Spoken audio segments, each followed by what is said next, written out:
அப்புறம் ஒரு 2 இயர்ஸ் கழிச்சு நான் ப்ரெக்னெண்ட்டாக இருக்கும் போது எல்லாமே அப்பதான் அப்போ தெரிஞ்சிருச்சு இவங்கள பற்றி, இவங்க எப்படி இவ்வளோ நல்ல மாப்பிள்ளை கிடச்சிருக்காங்க. அவங்க வீட்லேயும் அந்த பணம் அதெல்லாம் யோசிக்கல. அவங்க வீட்டில் என்ன யோசிச்சாங்கன்னா, நல்லா இருக்கா, அவளை நான் நல்லா பார்த்துக்கிறேன், அவளை நான் கஷ்டப்படுத்தலை, அவங்க வீட்டுக்கும் நான் என்ன மரியாதையோ அதை கொடுக்குறேன். இப்போ கூட ரீசெண்டாக அந்த நல்லா இவ்வளோ கிராண்டாக கல்யாணம் பண்ணி என்னெல்லாம் பண்ணி அவ காரு அது இதுன்னு கொடுத்து லாஸ்ட்டாக என்ன வரதட்சணை அது இதுன்னு தான்.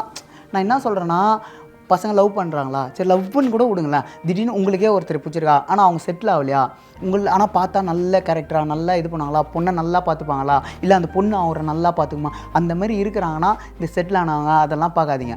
நம்பிக்கை, அவங்க உண்மையாக லவ் பண்ணுறாங்களா, நம்பிக்கை நான் நல்லா வச்சுப்பேன் அவன் நல்லா வச்சுப்பான் அப்படின்னு பார்க்குறாங்களா, அந்த நம்பிக்கையை காப்பாற்றுறாங்களா, தைரியமாக கொடுங்க. அதோ என்ன நான் யாருமே நம்பினா அன்றைக்கி நம்பிக்கை ஆல் ப்ராமிஸ் நாட் ஃபேக்குன்னு வாங்களா, இங்கிலீஷ் அவ்வளோ தெரியாது, அவ்வளோலாம் படிக்கல, இன்றைக்கி அந்த ப்ராமிஸை நான் காப்பாற்றுறேன். அந்த நம்பிக்கை